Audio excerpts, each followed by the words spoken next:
Welcome! If you've ever just sat there staring at your smartphone, your laptop, or even a basic light switch and thought, how on earth does that actually work? Well, you are definitely in the right place. Today, we're demystifying the supposed magic of our modern devices. Our goal here, to capture the absolute essentials of the renowned book Teach Yourself Electricity and Electronics in 8 minutes or less.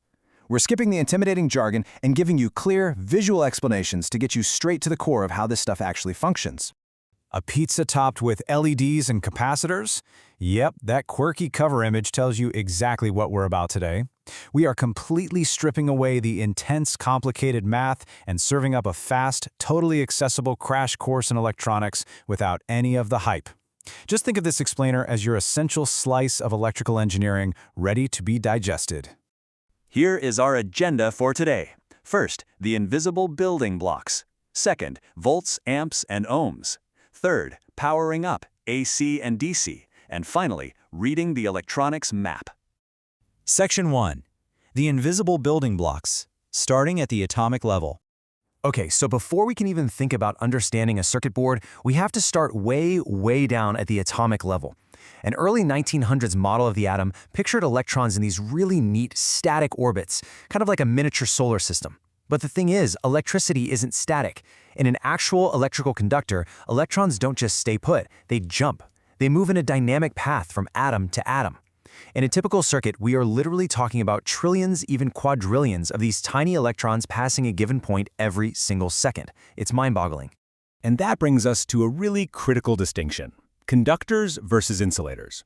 Why do some materials let electricity pass right through, while others stop it dead in its tracks? Well, it is all about electron behavior. In conductors, like copper, electrons easily jump from atom to atom. But in an insulator, like glass or that plastic coating around your phone charger, electron movement is entirely prevented. Insulators essentially use brute force to block this movement, keeping the electricity safely exactly where we want it. Section 2. Volts, amps, and ohms, the rules of the road. To truly get electricity, you absolutely have to understand Ohm's law. It simply states that current, measured in amperes, equals voltage, measured in volts, divided by resistance, measured in ohms. Now, if that sounds a bit like alphabet soup to you, let's use a classic water pipe analogy. Think of voltage as the water pressure pushing through the pipe. Current is the actual flow of the water, or in our case, the flow of those jumping electrons. And resistance? That's simply the width of the pipe. A wider pipe has low resistance, letting a lot of water flow easily. A much narrower pipe has high resistance, heavily restricting that flow. To visualize Ohm's law, look at the relationship between relative current and relative voltage. If the resistance stays fixed and you double the voltage, meaning you double the pressure, you exactly double the current. It's a direct proportional relationship. You'll notice a steep line for low resistance and a much shallower line for high resistance. Basically, the rules of the road dictate that the amount of push you need depends entirely on how much pushback the material actually gives you. Let's dig into that high resistance versus low resistance idea just a bit further. When you have low resistance, like in a good copper wire, you get a really steep, easy current flow. But what happens when you have high resistance? It acts just like a very narrow pipe. When an electrical current forces its way through high resistance, it generates heat and sometimes even light. You know that old-fashioned incandescent light bulb you might have in a desk lamp? That was deliberately designed so the current fighting through the filament's resistance would produce visible light. Section 3. Powering up, AC and DC, making the electrons work. So how do we arrange all these rules into a continuous loop to actually make these electrons work for us? We rely on a direct current, or DC circuit. Every single basic DC circuit boils down to 3 absolute essentials. First, you need a voltage source to provide the pressure, something like a battery. Second, you need conductors, like wires, to carry the current. And third, you need a resistance, or a load, to actually perform the work, whether that's lighting up a bulb, heating your oven, or spinning a motor. Now, in a continuous loop, the battery at the bottom acts as the voltage source, which we label E. The current, labeled I, flows out of the battery, travels through the wire, passes right through the resistance at the top, labeled R, and loops right back around to the source. It is a clean, visual path showing exactly how power gets delivered. But here's a really practical question for you. The electricity coming straight out of the wall outlet in your home is alternating current, or AC. It's constantly fluctuating back and forth. But the super delicate microchips in your laptop or your phone, they need stable, one-way direct current, or DC. So how exactly do we convert messy alternating current into pure direct current? The answer is a power supply. Let's walk through how it works step by step. First off, the AC input from your wall hits a transformer, which steps that high voltage down to a much safer, lower level.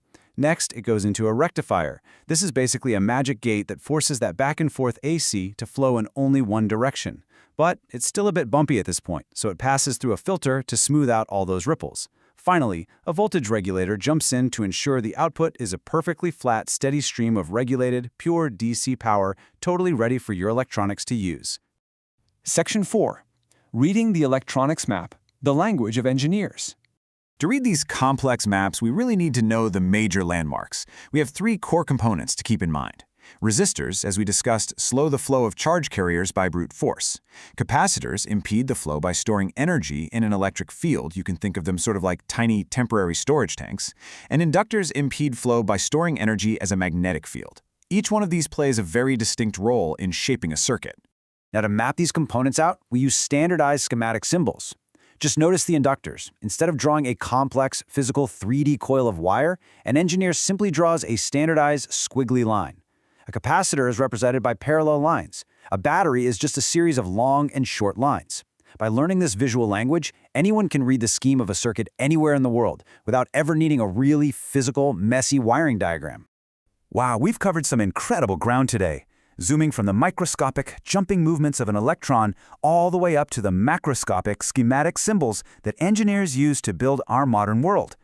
Understanding these fundamental rules truly unlocks the mystery of everything, from a simple flashlight all the way to the complex computer you're using right now. So the next time you flip a switch, ask yourself, what invisible pathways of resistance and current are you bringing to life? If you enjoyed this, subscribe to In 8 Minutes and never miss what matters.